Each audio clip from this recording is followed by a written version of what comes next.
It's always more than just taking pictures. It's always. It's never just. Never a cave. You got a cannon, but never a cave. You got a cannon, but never a cave. The hometown homeboy Jack Cannon, and we live here with Mcdade, former Oklahoma State Cowboy, Milwaukee Panther, and the 1991 NBA draft to the New Jersey Nets in the building. Thank you for taking the time to sit down with me, my brother. How are you? My pleasure. I'm doing well. I'm doing well. Thank you for taking the time to interview. Oh, okay. So, basketball, man, and we had a good conversation early on the phone, and we had to cut it, man. It was getting too good. That's right. And we could relate to each other on how basketball pretty much saved our lives, and we can agree on that. Of course. You know, I know my story is probably not as glamorous as yours due to the fact that you made it to another level of accomplishment that everybody dreamed of.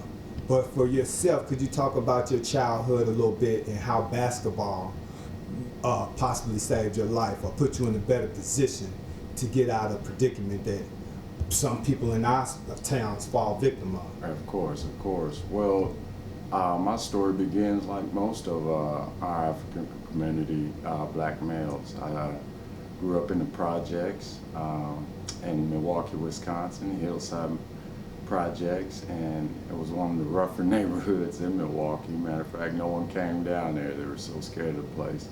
So we didn't grow up playing home football games or home basketball games. All of our games had to be on the road, just to kind of give you an idea of what kind of neighborhood I was from. But eventually I had some great mentors, great family members who took an interest on my development, and that's what my job is right now, is to develop these kids. It's truly a blessing to have this mindset and this thought process to be in the development that I grew up under. Skip Robinson, who's now the operations managers for the Milwaukee Boys and Girls Club. Mark Wade, great entrepreneur who raised us up, and Daryl Banks, and many. I can go on, but it was many mentors and people like that who took me out of the projects, got me on teams and in leagues, and just helped me enhance my development as a youth. And while they were doing that, they were teaching me life lessons. So I learned a bunch of life lessons from a bunch of different gentlemen and ladies growing up in the projects.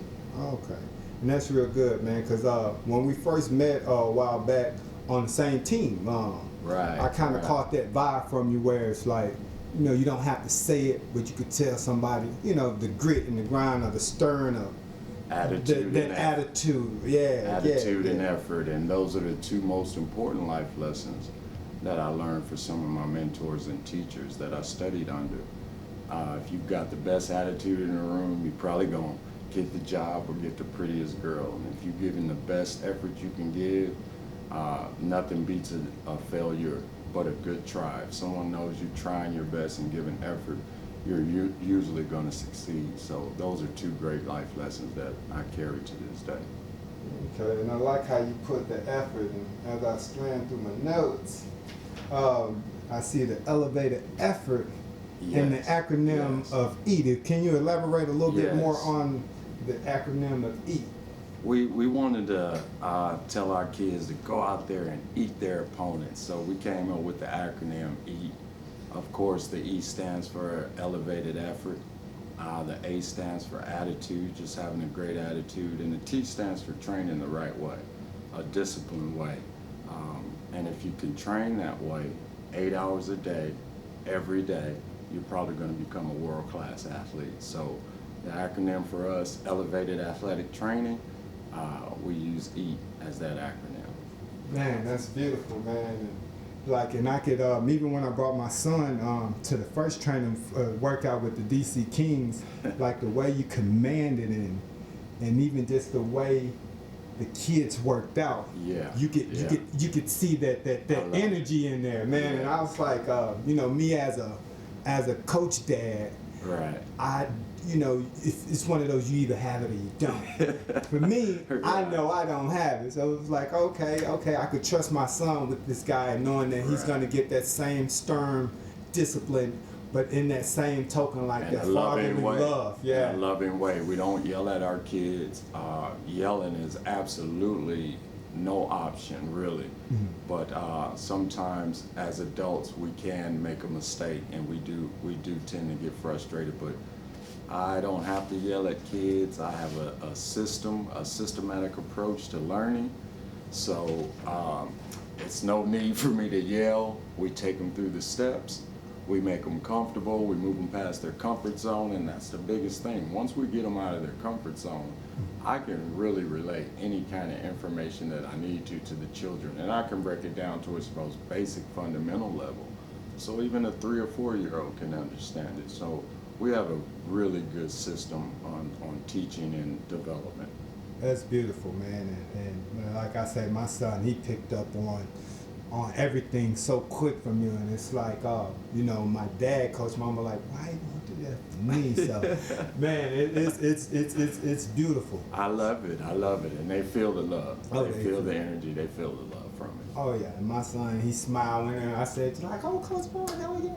You know, he gets excited just the idea of coming to work out. You know what I'm saying? And that's what it's all about. That's what it's all about. If we can get the kids excited about what they're doing, we can let them have fun, they'll come back, because kids really don't need adults. They can kick a can down the street and have just as much fun. We adults think we need to be around the kids to make sure they're having the right kind of fun, and that's really the wrong kind of concept to play. That's really the wrong kind of mindset to play. If us adults were more like kids and used play in our daily lives, we would be better off as adults. So that's the philosophy I take with the babies. Beautiful, beautiful, beautiful. And that's tough. And I like how you have that way of breaking everything down. And that just kind of lets us know your level of professionalism. And not just from like an NBA standpoint, but from a trainer standpoint. Because if you don't understand like the basics of basketball or that knowledge, then you can't teach it. So. Oh, I've had some great teachers. One guy that I haven't probably seen in 30 years, Don Eddy, is a big influence of mine. The great Don Eddy, he's put out books, training books, shooting techniques. Just a great, great individual that I wish I could meet him again today. I would tell him how much he's influenced my life and my training on the kids. So, and I break it down by studying, researching, getting with smarter people than me, but you won't find the information if you're not looking for it. Oh man, that's a gem in the song, man. So, you know, one of my things is, as a photographer, and when I'm reaching out to the kids, in the same token, we're just doing it differently. Right, right. My thing is for them is finding their purpose. Oh, What's your yes. take on that as far as it relates to, you know, for me, photography is a tool for my purpose. Right. What is your take on that as far as purpose and how basketball could, how they link? That's a great question, because I found my passion and purpose, and that's teaching and development of young adults. Of young kids and young adults. What I would say to that is, all your passion and all that you want to do, it comes from within inside of you. And if you're happy with you and you're happy inside and you've got that nurturing, or you've nurtured yourself, your passions are going to just shine through. You'll tell yourself exactly what you want to do.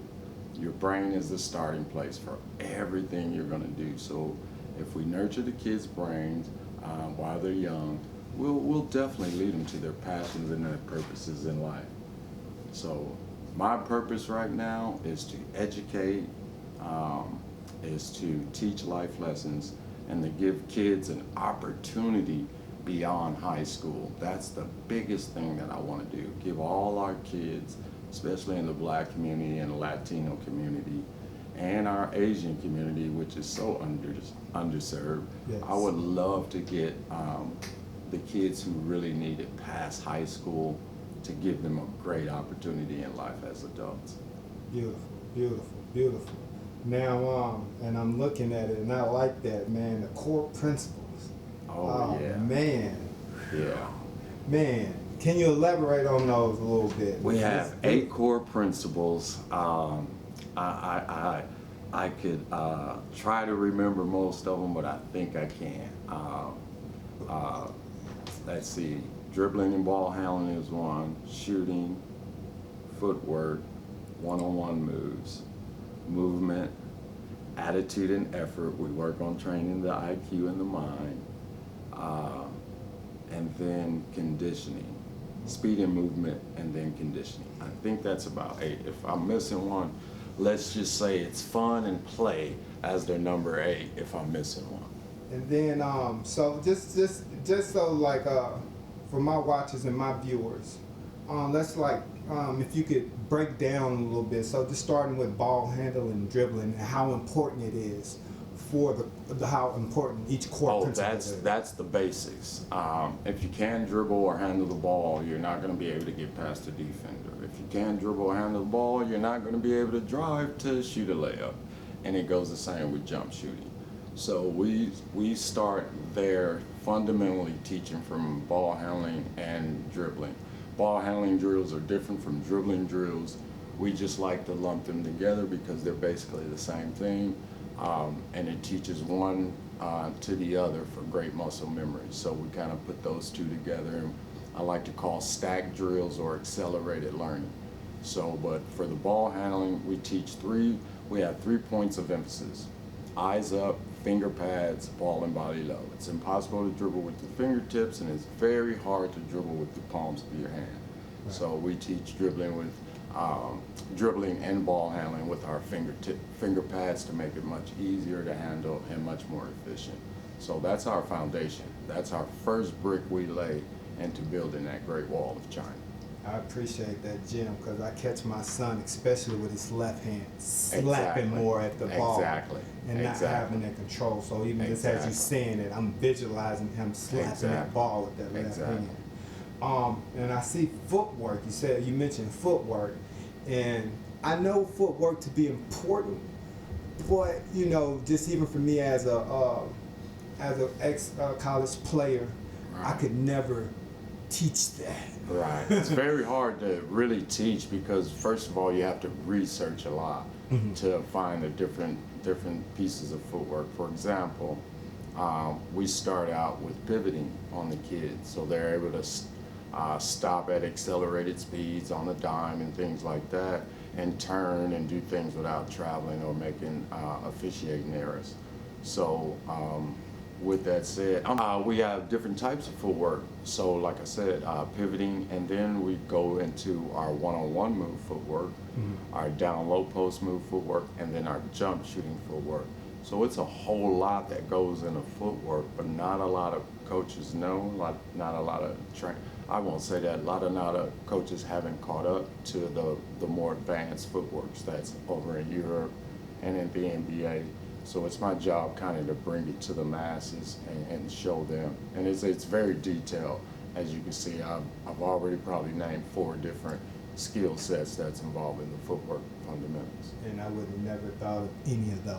And it's coming from a college player, so it's kind of let you know how far or how things fall into the cracks in basketball. Exactly. And then the one-on-one moves, you touched on that, and that kind of makes sense. But as I look down, the target location, is that more from a passing, or is that like a... No, that's really shooting. That's shooting and layups. Target location is a great training tool for the kids. It gives them 2 true targets.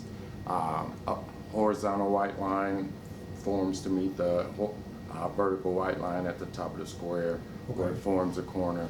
That's why I tell my kids to shoot their layup shots, and if they get that with the right touch, they're going to be just great layup shooters. But it takes looking at your target.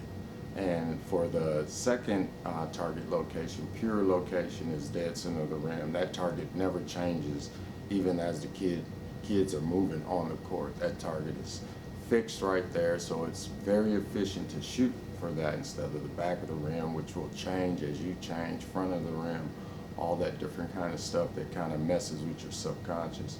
So we kind of just fine-tune it a little bit and get the kids more focused on really what they're actually doing and what actually is going to be happening in the games. So that true target location is such a great fundamental, and it's definitely one of our core values. Man, that is Or core competencies, I man, should when say. you don't know what you don't know. That's right, that's right. What you that's don't right. know, because again, you know, even sitting with you and talking to you, I really appreciate the time because Oh, I appreciate I didn't you. get those skill sets. Nobody No. broke that down. Who to told me. us to just look at our target? Who told Yeah. us that if the rim is a archery board flipped on its side and we're pulling back our arrow and our bow, who told us that was right to let our arrow go as soon as we look at the target? No, you look at the target, the longer you look at it, the better chance you have of success. And so I translate that analogy to the kids, and they totally get it, even at a young age, they totally get it. Oh, yeah. Now, and I like how you, because, you know, passing and catching, that's just a science. Yeah, And then the conditioning, yeah. of course, everybody know you got to Exactly. be in shape. Exactly. But I like how you added attitude and effort. And I know Yes. for me, I could speak for myself, that got me a scholarship. Right. That right. what got me my scholarship. So as a professional player, as a college level player that did it on every level, right. what does that mean for you on those levels? And then as a coach, like how important is that Take attitude? care of your business. Do what you are asked to do.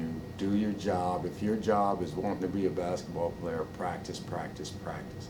Have the best attitude in the gym. Be the first one in, and tell yourself, I'm not leaving until the last guy before me leaves. And you stay in there longer. And so having that type of attitude as a player, that's what a coach is looking for, right? And the effort goes the same way. You just want to try your best, everything you do. Don't be willing to fail, be willing to mess up, and just don't try to be perfect. And just go out there every day and do your best. And if you can do those two things, it's going to carry you through your classes in college. It's going to get you through the NBA draft camp, onto an NBA team. Next thing you know, you've got businesses all around the world and you're enjoying your life at a very young age. So attitude and effort, 2 life lessons. So Alright. yeah, and I'm glad I bumped into you because you saw something in them and you invited us out. Right. And I was blown away by the workout that you took him through, man. Right, Man, right. We just the touched. level of understanding. And he Right. got the opportunity to play with you with the DC Kings. Can you elaborate a little bit on Yeah. on the program? My job right now, being a professional trainer, is to bring my assets to some of the best organizations around. I really don't like to just give this away to just anybody. So in bringing your son in, I brought him over to the same organization I took my talents to, the DC Kings and Queens. And we played under that moniker, that name, and we won a championship this year. Just putting a bunch of guys together for the first time, bunch of skilled kids. And it's been tremendous. And your kid has been great. And thank you for the shout out on my birthday. That almost brought a tear to my eye to see that up in Milwaukee. So I appreciate that. But yeah, he's a great little kid.